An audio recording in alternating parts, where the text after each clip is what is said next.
Hey everyone, Tyler again here, and today I am going to be talking about a method I'm going to be working on in the future. Still working on the 4x4 method for the 2x2 reduction method for 4x4, but I had a really great idea for a 5x5 method while at work today, so I'm going to do a quick video explaining that. So what it is essentially, it's a 3x3 reduction method, but sort of the other way. So most people do a 3x3 reduction method, so you end up with something like this, where, you know, this is 3x3, whatever. This one ends up like this. Oops. So you have something like this, where you have your corner pieces are 2x2 blocks, your edges are a stripe like that, or a 2x2x1 block if you envision it in the middle, and your center is the one piece center again. So that's the general way that the method works here.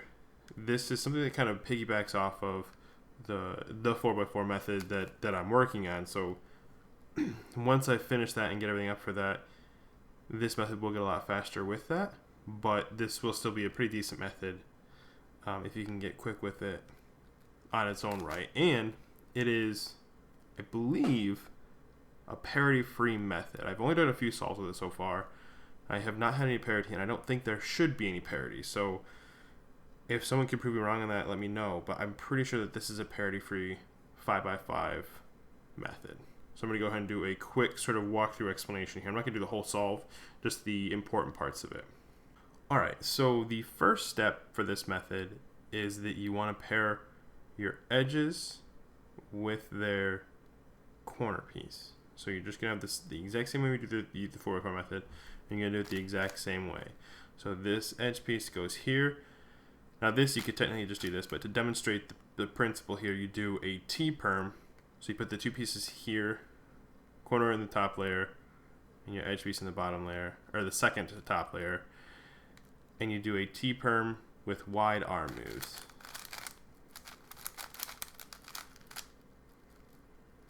And there you go. And you do that again here. Where's my green piece? Sorry, I'm not good at 5x5. Right there. So you do the same thing. And just like that. And so you're going to do that for all 8 corners, and I'll go ahead and skip forward to that.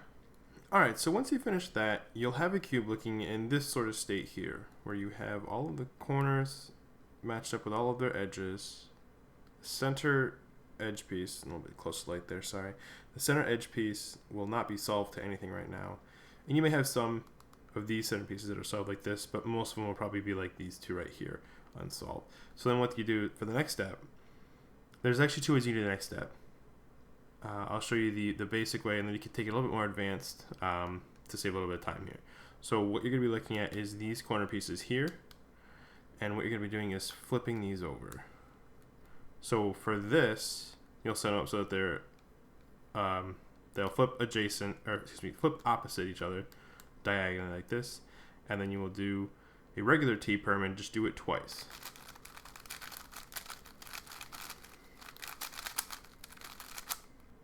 And then that has solved those 4 corners. And now you just look for other pairs that you can do.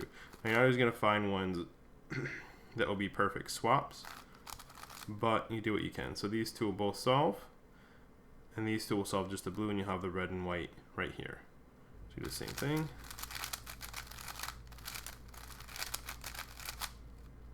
Just like that. Alright, and I'll show you how we can get a little bit more advanced here as well. So let me set up a case here. Doesn't really... Actually, let me do the other one first. So let's do...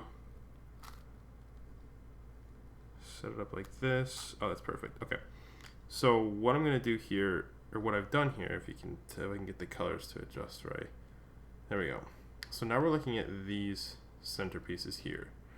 So these 2 will flip, and these 2 will flip. So that'll solve this pair, and this pair. Only left with orange and blue right here. Now I'm going to set up these corners as well, so you can kind of do 2 things at a time. So we got those that'll flop, and then I can grab that one as well. There we go. So now I should be able to solve all 4 of these corners as well as these 3 centers right here with just 2 just like that. So that has solved 7 pieces instead of just 4, doing it with 2 different sets.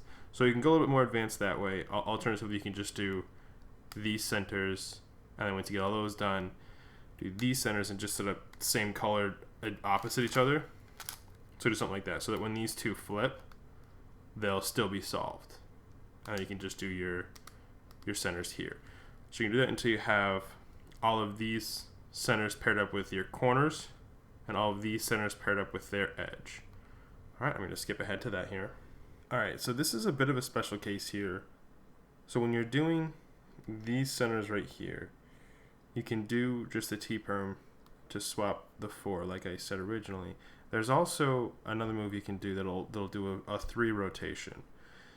And that won't affect any of these centers. So it's a little bit easier in that sense. So you don't have to line up any of these. But it's a little bit more difficult to execute. Not much. I think it's called the necklace. I'm not actually sure if that's right or not, but I think that's what it's actually called. It's sort of a variation on a necklace.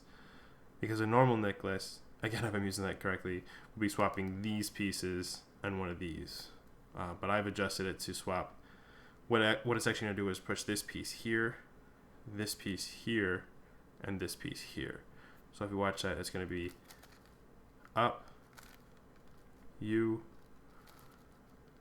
middle up, U prime, down, U, down, U prime, and just like that. So that's another way you can solve those as well. All right, so once you finish that, you will be in this sort of a situation right here. So you'll have the cube scrambled as a 3x3 using wide outside layers. I don't know how to explain that really. But you'll have it in this situation, and I'm pretty sure that once you get here, you will not have parity. I could be wrong about that, but I don't think so. So, and then you just go from here and you solve as a 3x3, and I'm not very good at that either, so I'll just kind of give you an example here. So there's your cross.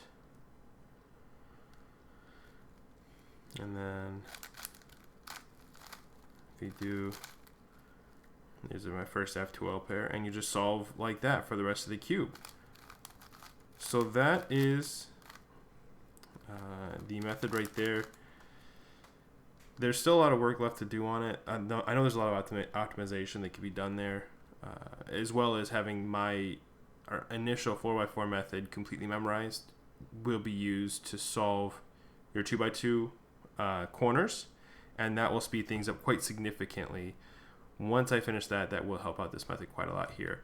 But for now, I think it is a pretty decent method right there without having to learn any new parity algorithms. So that was all solved with just 3x3 algorithms and a little bit of necklace if you want to use that.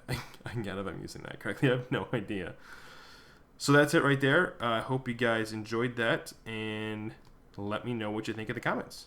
Thanks, guys. See ya.